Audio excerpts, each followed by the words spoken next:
Grabe po yung uli ni bro. Oh, mga ano, good size. Nagbigti nga ako dati eh. Kasi Yung putol yung lubid na pagbigtihan ko. Straw lang kasi. grabe naman yan. Mayroon ako napanood eh. Nagbigti, tapos sakit pala sa liig. Tinanggal niya. So sabi niya mag-ano na siya. Magpasagasa. So, may nag-advise. Pag nagpasagasa ka, mabalian ka ng buto. Hindi ka mamatay. Ayaw na niya magpasagasa. Grabe naman yun. Ito mga Taiwanese ito tae. Tae na to, Kasi mga may dalang tissue lagi papunta CR. Mga isang simula umaga hanggang alas 12. Hanggang alas 12. Nakalimang dalawang tissue. Minsan 6. May oras din nga si kuya ko eh. Kahit di natataya siguro, tumatay na siguro doon. Pakita lang sa CCTV may dalang tissue para kunwari na tae. 15 minutes. Liit lang na puno niya. Liit lang na puno. Yung mga bunga-bunga niya. Nakain po yan. Mukbang tayo. Mapagpalang araw po sa inyo. Andito na lang kami sa ilog ni Ethan at balik-balik lang dito habang may time. Maganda po yung panahon, hindi masyadong mainit. Maganda po yung ano dito. Dito po kasi dito, di po kami masisiro dito. Marami pong mahuhuli. Kahit pangit po yung hagis, di po bilog ay may marami pong mahuhuli dito. Yan, hagis bro.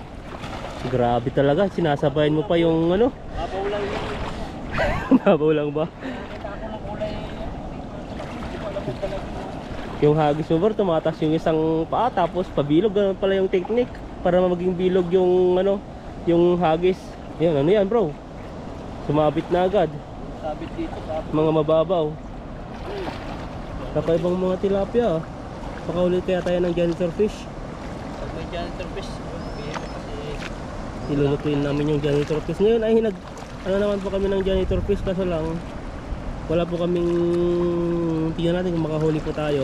Lulutuin po namin first time kung makakahuli po kami ng janitor fish. may janitor fish. Kaso lang ay puro tilapia po yung nahuli namin, kaya siguro Kasi sunod dito po na sa panahon. mga boss, wala ditong janitor fish masyado. Wala. Sunod kasi tahimik. Pero Ang dami din oh. Grabe po yung uli ni bro. Oh, mga ano, good size. good size. Hindi malaki. May ano, may isa kong nahuli atang ano, lalabasan na yung ano nyo, may anak-anak sa loob yan, no? Ito, yan, hindi yung isa. Yan, no? Ito, yan. Ayo, may mga anak na. May mga anak na. Pala natin ito. Kawalan mo na, para hindi sa ano, May stress. may stress na eh. May mga parang ano na yung anak niya, mga nalangoy-langoy na. May isda May na. hiwalay na yan. Ayan. Magiging Ayan po. MMK naman yung buhay Ang niya. dami. Ang dami oh. Magiging MMK. Sabihin niyang iniwan ng magulang. Marami din sila eh. Na? Ano po kayo pag nagbibiglo pag yung malaki ng anak? So, papakita sa'yo para ano daw, pakawalan.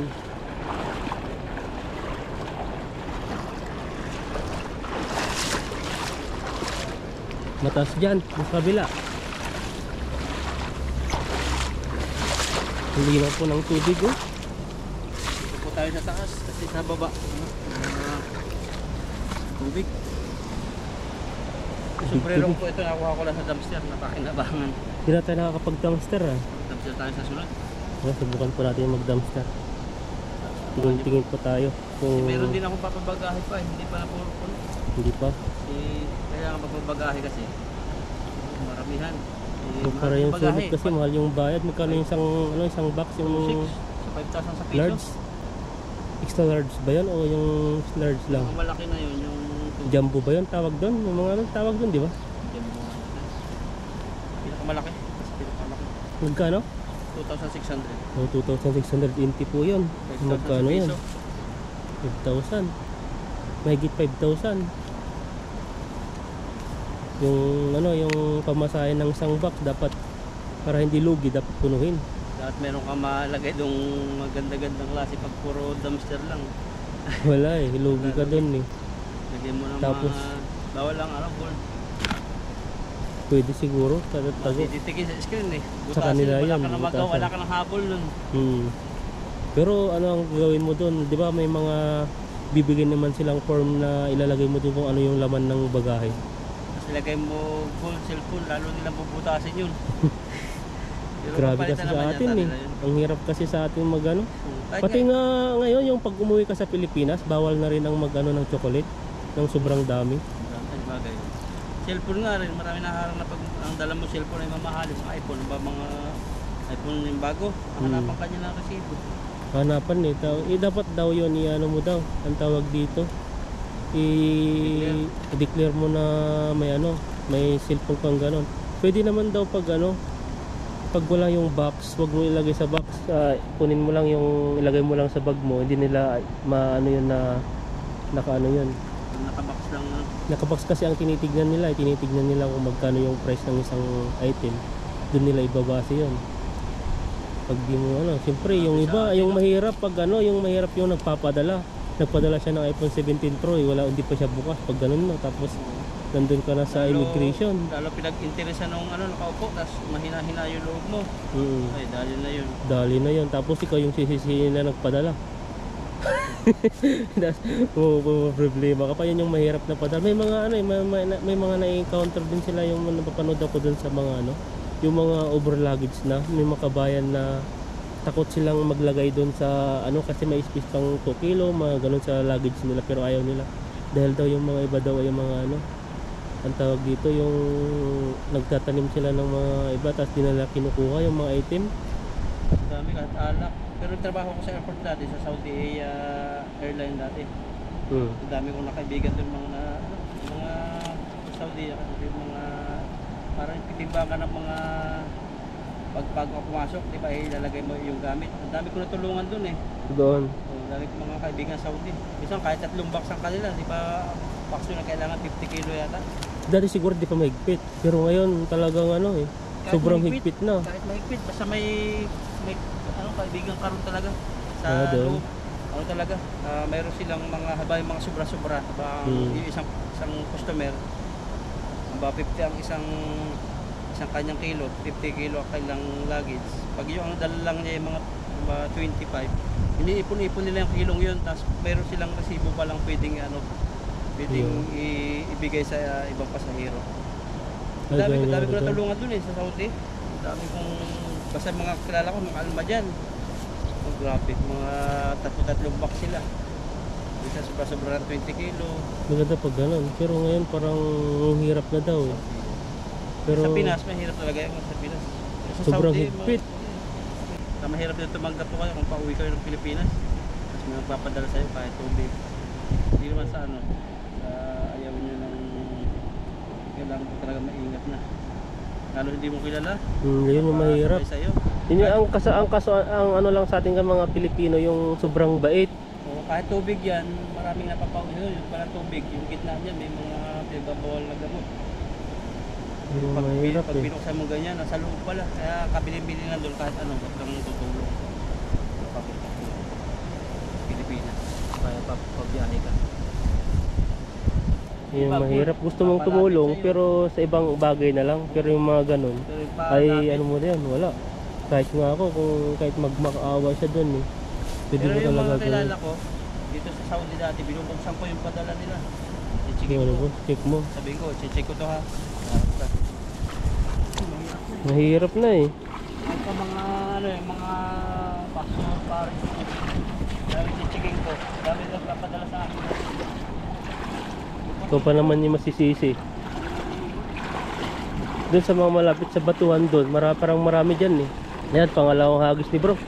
Parang humihina na tayo yung tuhod ni bro ah. Pagisan mo ng maganda. Taas mo yung isang paa. Chayo, chayo! Oh, yan no. Grabing hagis ni bro. Talagang pinaghanda niya yung pag-fishing ngayon. Dahil paldo-paldo na siya uti. Paldo-paldo pa ngayon sa isda. Saan ka pa? Kay bro na. Ayun no, nagsilabasan na. Hinihan ako kay Lupan, hindi ko natapos yung ginagawa ko na maliliit. May natirang kalahating box. Wala kasi ako nakasamang Saudi. Saudi. Sa Taiwanese na sisit up pag nasira yung machine. Oh. Kaya pinauwi na ako ni Lupan, sila na bahala. Kawawa nga yung Isang laupan oras lang natin eh. Kawawa nga yung laupan natin. Dahil siya yung nagtatrabaho na yung mga ano. Namin, siya nagtatrabaho. Kulang kami sa tao. Sabi ko sa Lupan, hindi ko kasi masabi ng Mandarin eh. Sabi ko kahit libre na yung 1 hour, kahit hindi na ako bayaran. Sabi lang niya, uwi na, naawa na siguro sa akin. Kaya sobrang sa oras eh. Kaya na lang daw bahala magtapos. May mga ano rin kasi, may mga gahaman buti nga sa atin sa company, yung mga iba. Sa amin nga dati yung 30 minutes binabayaran, isang oras walang bayad. Pero dito sa company, maganda siya, binabayaran talaga. May mga ano kasi, may mga company TY na lang. TY na lang yung inaano nila. Parang naawa din si Lupan kasi mabilis nga naman yung machine ko. Tapos dire-diretso yun. Tapos ako pang taga-tapon ni Yuli doon sa kanyang ano, kinukuha doon sa aming na kanal, yung putik. Oo. Naipon na naipon yun eh. Kinausap din Lupan niya kami. Oo. Eh sabi ni Yuli, malayo si Ethan. Ako yung malapit yung machine. Pag yung natakbo yung machine ko, saka ako nagtatapon. Oo. Yun, nakakita ni Lupan nagtatapon ako. Siguro naawa siya na uwi na ako. Kasi wala namang Taiwanese na mag-uuti. Yun Na lang, yung ano. ibig sabihin mag-uuti yung si boss. Kailangan niya, yung product kasi kailangan na. Kailangan para ma-deliver siguro nung araw. Kaya sa amin pag ano, pag sobrang dami yung product namin, kailangan talagang anuin. Huwag kang magsayang ng oras kasi pag ano, pag kailangan na yung item, mamadalin ka doon. Pupuntahan ka ng supervisor. Hindi naman siya nagsasalita, pero parang titingin-tingin lang. Pero ang nakakaano rin yun sa atin, iba kasi yung ano natin ng mga Pilipino, pag alam mo na yung mga bagay na ganoon eh. Parang may namadali na. Kasi yung sabi Kailangan na. Mga 5:30. Kasi ang uwi na natin ko. Tatanungin ka kung anong oras na. Sabi anong oras tapos 5:30 siya. Tapos na to. Sa akin, Yung uwi na ay alas 5. ayun. Sa akin nga may ano siya dati, isang product din, sabi niya. Sabi. Pag kailan anong oras manatapos, sabi ko, ang isang product ay na ano siya ng 3 minutes. So may ilang piraso pa, binilang niya. Sabi niya half an hour daw. Eh alam niya, sabi niya babalik na lang. Ayun, bumalik siya, saktong-sakto. Tapos na. Tapos na. Tapos ganun yun, tapos pag kulang yung oras na inano niya, ayun, alam mo na mabagal yun, sabi niya ganyan. Pinabagalan kasi ano. Mahihiya mag-CR eh. Na? Mahihiya mag-CR, pero sa Taiwanese, CR na CR kahit na may Kaya nakakaya eh, pati umiti. Sabi po kasi seryoso po yung ano doon, lalo na pag ano. Seryoso lahat. Seryoso, talagang workaholic po sila. Kaya kami ni Ethan pag nakain kami, tas parang matatawa kami, pipigilan namin matawa, lalo Pipigilan pag namin. walang material. Yung walang materials. Tawanan at walang mga... Nadadamay yung taong ano, mga palangiti, nakasimangot na rin. Pati nga ako, nakasimangot na minsan. Gusto kong ano, kaso lang ang hirap kasing yung tumatawa kang mag-isa, tas nakikita ang ano, sabihin na mas gugustuhin pa nilang ano, walang item kaysa yung Ganun dito ano, sa Taiwan, parang nahawa din sa Japan, Korea, mga non-channel. trabaho lang talaga dito. Seryoso ng tao. Seryoso no. Ay, kaya nalibago ako noong una dati, pagkakasalbong ko yung mga boss ko, babating, good morning sir, hello sir, bye bye sir. Sa ibang ano eh, Middle East, mga party yan, mga... Ginagawa ko dito, kaso nung una, natango, pero nitong matagal na, minsan di ako Wala, pinapansin. di sila nag-ano, ganito yung style nila. Wala, hindi ka talaga, hindi ka Kahit titignan, hindi ka mag-good natitignan morning eh. ka, ninig niya. Parang siguro narinig naman sila pero hindi lang sanay. Hindi sanay. Oo, iba kasi yung nakagulayan natin, di ba? Oo, kaya Tapos ngayon, tawal hindi na ako tayo. nabati. Pag yung ano, natango lang ako ganyan. Hindi ko nababatiin, hindi na ako Mayroon isa, si Amin, talagang pag ano pa lang, pagpasok ko pa lang, nagtataka pa lang ako. Nagkikipag ano Si na Aming, yun. mayroong time na babati siya. Pero may time din na kahit bati mo, hindi siya na ano. pag Hindi? busy. Oo. Sa akin, nag-ano siya eh, kahit busy siya eh. May time siya hindi nagsasalit. Yun yung ano, may sari-sariling mundo eh. May mga ano namin doon, mga katrabaho namin. Kaya mahirap din makipagbiruan sa kanila pag time na nakasimangot sila. Lalo pag dalawa-dalawang machine, tapos nagalitan sila. Pinapagalitan talaga. Sisigawan sila. Sinisigawan. Kasi nga, walang kasi yung trabaho kasi nila. Sabi natin workaholic ang mga Taiwanese, pero ano lang talagang easy lang, hindi ayaw nilang mapagod ng sobra. Kung tutusin sa sitwasyon ni yung kasama natin Taiwanese na ano yung ginagawa yung product doon, kung wala nang product pwede naman niyang gawin doon sa katabi niyang machine kasi alam naman niyang gawin eh. Kasi minsan, pero wala. Minsan 15 minutes ang tagal ng isang product eh. Yun, nakatunga nga lang yung isa doon. Kaya nag-aantay matapos, kaya yung ano, malulugi talaga yung company pag ganun. Walang supervisor kasi na ano, stricto. Yung supervisor naman, wala naman, nakano, parang stop wall lang doon na nakatayo, tinitignan ka. Dapat kung ano yon, di ko alam kung kalahin na nila talaga ginaganon. Pero sa aming mga ano, mga migrant work, wala pa kaming na-experience na gano'n, nasisitain ka na ganyan. Pero ano lang, Wala lang yung panino, pero sa atin wala. wala eh. Ang kaanon lang kasi ng mga Taiwanese, hindi ko lang, parang di yata sila nahihiya. Ayos lang sa kanila, ihi sila ng ihi. Tapos sigarilyo. Sabi ko nga dati sa ba't ito mga Taiwanese ito tae? Tae na tayo. Kasi mga may dalang tissue lagi papunta CR, mga isang simula umaga hanggang alas 12, hanggang alas 12. Nakalimang dalawang tissue, kasi 6. May oras din nga si kuya ko eh, kahit di natataya siguro, tumatay na siguro doon. Pakita lang sa CCTV, may dalang tissue para kunwari kantain. Kasi ito, 15 minutes. Grabe po yung ano nila dito. Pag Pilipino po talaga yung company eh. Yun, hagis talaga. Pag Pilipino po yung company talaga, isang buong Pilipino talaga yung kahit gaano karami yung ano, kahit gaano karami yung product, talaga mauubos po yun. Pero sa kanila, natatabunan, sabi nilang lili, pagod na daw sila. Puro lili yung sinasabi ko, lili po kasi pagod. Eh, isa lang yung hawak nilang item. Hindi naman mabigat. Wala palang 1 kilo. Iba yung trabaho ng migrant na Pilipino. Yung iba hindi kayang kumpara sa ibang mga trabaho. Kaya gusto nila eh. Kaya may mga ano, sabi ko nga eh, may katumbas na isang Taiwanese katumbas niya 3-4, may karpata. Karpa ba yan? Kulay po, urin. Kakaiba oh. Tilapia. Tilapia. Kulay pula siya. Maliit, native yan. Parang yung native ba yan? Native. Parang nagpagitna nata yung mga tilapia. Wala na sa gilid. Nagmaritisan po kami sa trabaho namin. Para may idea rin kayo kung ano yung ginagawa namin sa kumpanya. Wala. Sa akin nga, sabi ko, sa pisto ko nga, 3 machine po yung hawak namin, 2 po kami doon. Pero yung kasama ko, isa po yung nagsisit up. Ang problema lang po, pag tinamad na yon, uupo na lang yon, tayo po yung pagod. Tapos mabibigat pa yung pisto po natin. Nandun lang siya, nakaupo. Kasi pagod po sa ano eh, pagod po sa part-time niya. Umuwi na daw sila ng bandang alas 2, kaya doon na lang yung pahinga niya sa ano, sa factory minsan. Kaya Natutulog yung mga alas 2 siguro, ang media. maaga silang pumapasok. Isa nalilate na siya eh. Natawagan na lang ng sekretary, no? Yun yung time na late siya, isang beses eh. Dalawa na yun. Ay, 2 na ba? Dati tinawagan din yun eh. Yung isa, pinakamatagal na late, yung itong huli. Parang ilang oras na nang hingi ako sa'yo ng crudo. Ng ano? Ah, oo. Spray. Tagal na nun. Kala ko di mapasok yun kasi walang item yun. 3 oras na yata yun, di mo nga. Tinawagan lang siya dahil may problema doon kay Minshin, yung mga malaki kasi may igigrind siya doon. Kasi sa lahat ng gamit siya yung may alam doon eh. Kasi sa amin, yung takaan, yung para gamitan sa lab ng machine. Oo, yung sa kalam. Mamano-mano niyang gawin para magkaroon kami ng gano'n. Siya lahat doon, yung mga problema ni Taba. Lahat, Kahit kaya nga pag butas nawala ng- yun, wala. Kahit nga butas ang gubong doon eh. Lahat doon eh. Kaya kahit anong gawin, paupo-upo lang. Hindi sisitayin niya. Yun, yun yung nakakahiya. Hindi ko alam kung... Na? Maraming alam na gawa. Kaya hindi sila basta-basta ano, malakas yun eh. Malakas po Pinakamalaki yung... sahod yun ah. Na? Pinakamalaki sahod. Nasa 50, 55. 20 po yung ano niya, sahod niya. Piso. Iba pa po yung ano yun. Di mas lalo na pag nag-overtime pa yun. 55,000 intake. Tapos yung overtime niya kasi mas malaki yung ano niya, rate ng Taiwanese sa overtime eh. Tapos pa yung part-time pa niya. Tapos may bayad pang pagkain yun. Food allowance pag overtime.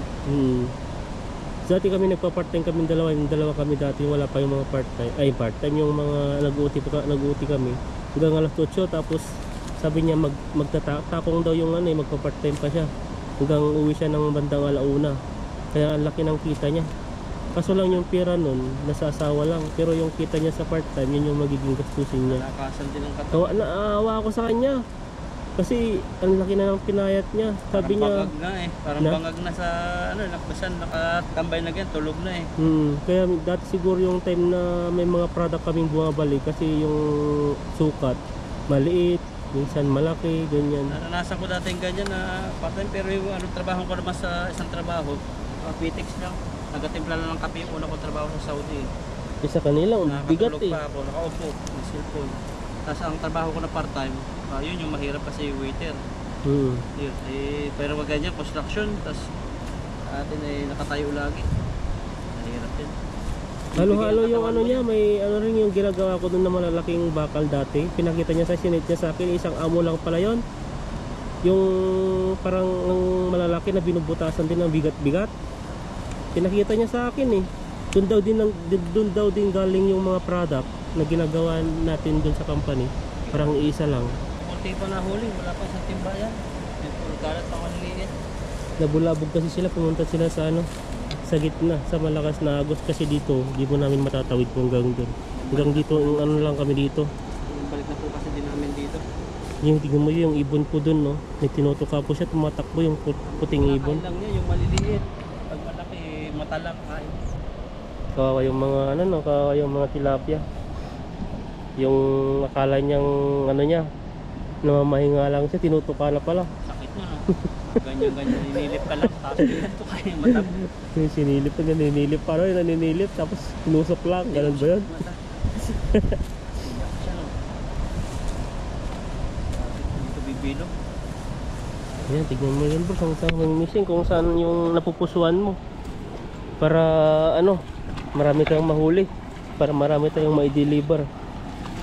Malapit ng Christmas, alam mo na, ninong-ninong na, sabihin nilang ganyan eh. Ayan o, marami dun sa gilid bro. Oh. Iarang kaya natin.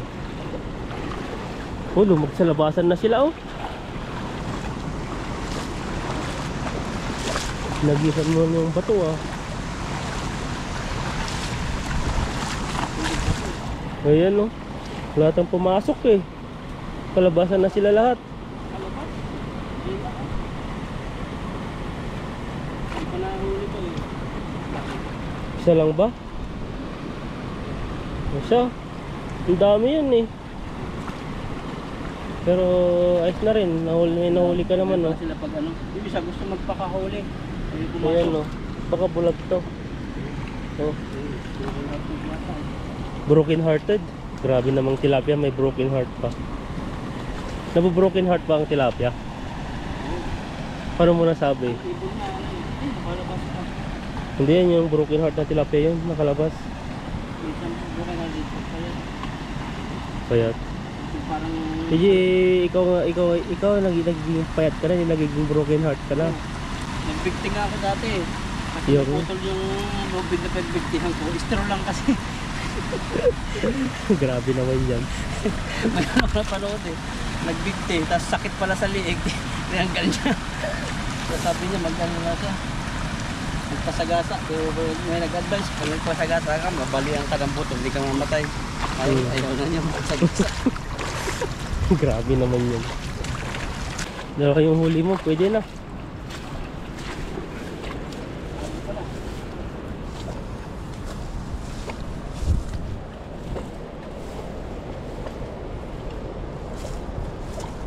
Nakadagdag po, payat pa. Ngayon, balik na natin, payat pa. Mga broken hearted pala yung areang yun, parang pagamutan. Pagamutan clinic ng mga broken heart. Naalala ko yung ano natin, sekretary, isang linggo yatang wala. Isang linggo eh. Nag-chismis siya. Ano daw, may sakit daw sa puso. Pero yung pala, sabi na chick, para daw ano eh. Yung broken hearted pagkakaintindi ko, parang problema daw sa pamilya. Pumasok. Di niya maintindihan eh. Pagkakaintindi ni ano, parang masama yung puso niya, broken hearted. Pero hindi masakit sa puso pala. Ano yun? Broken hearted lang. Yung sakit sa puso na sinaktan. Sinaktan lang no. Nasalita po natin. No? Tama lang to siguro. Hindi na lang niitan. May isang timba na rin yan. Maliliit dito ang tilapia. Maliliit yung area dito. Yan po, pag mga maliliit, pinapalik namin. Ganyan, no? Mga cooking gear. Pwede na, pwede na yan. Pwede na sana yun. Pero yung mga good size, yun yung kukunin namin. Hindi makaliitan. Tapos yung maitlog, pinapalik din namin yan. Ayan o, kalahating timba na bro. Ang dami kang mahuhuli. Kasi yung mga nahuli mo ay mga good size. Walang ano. Walang mga jumbo no. Pero ayos na rin yan. Maliksi itong isang to. Nakainom siya ng Ano? ginseng. Ginseng. Grabe yan no. Marami palang benefits ang ginseng no. Pero sa atin parang din natin na ano yung ginseng na yan dito lang sa Taiwan. Kasi mga Chinese kasi mas ano sila sa mga ano organic, mga medicine organic, Mga herbal. herbal. Di kagaya sa atin, ano lang doon eh. Dahon ng bayabas, dahon ng kamyas. Sa atin di ba? Pang pa ano, mga nangangati ka. Dahon piyas ba? Piyas ba yung ano, kamyas? Parehas lang ba 'yon? Kamyas. Ang liit na. Saktuhan mo pang pintang. Pang pintang yung nahuli mo, bro. Maganda po. Yan no. Shaw-shaw. Shaw-shaw. Sa 2 taon mo, bro, marami ka na rin natutunan na ano, salita. Ano pa? Magbigay ka nga ng mga basic na ano mo, tapos stress mo sa Tagalog. Jaime. Kagaya. Jaime. Jaime, ano yung Jaime? Pangalan ng tao yun. Ano yung Jaime? Parang hindi pa tapos siya. Ano? Paula. Oh, dalawa na po yung Jaime at saka Haula. Puro letter H yung ano niya. Ano, Mio. pangatlo? Mio. Mayo, pangatlo. Mio Ano na. pa? Ganyan, Oo. Mio na nila. Parang ubos na yung product. Pero sa atin yung ay sa Middle East yung ganyan, anong Nagiga. Parang sandali lang. ganyan, di ba? Dito sa Taiwan, yung ganyan. Parang, Mang wala. Ano pa? Pangatlo ka na. Dapat mabuo mo yung 5, 2 pa. ako sinta ka mo. Ayun, ano na yun? Indonesia na yun. I love you. Ano yun? Ako, Sintaya. Yan. Kanta na yun, ako Sinta. Kamo. Yan, ito na po yung huli. Usapang trabaho sa pamilitan. Kaya Ayan. po tutuloy na itan pag-deliver to habang buhay pa. Sige po, salamat po sa inyong suporta.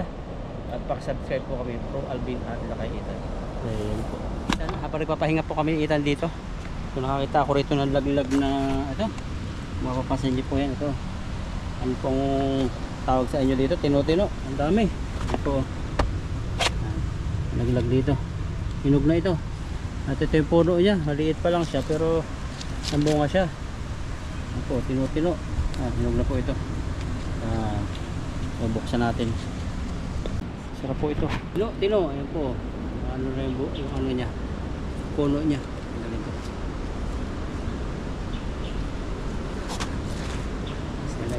Ayun, hinog na siya. Oh.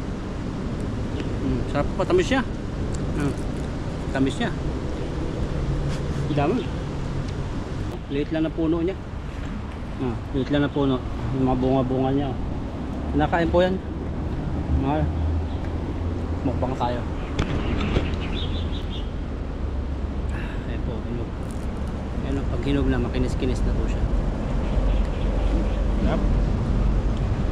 Marami nalaglag dito kung kakain ng ano. Ayan. So hilaw pa. Ay pwede na. Uy. Dami ng bunga. So medyo hinog-hinog balatan na natin. Ayan na. Ginis na. Lasa dyan ito matamis-tamis. Ano na po yung puno niya. Sa bangin na siya. Babakbak na. Dahil pa babalikan.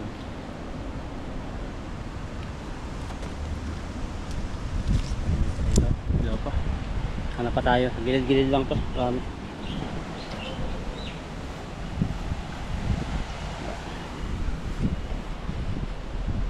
Tingin pa tayo dito. Wala na. Yun lang pala. Teko.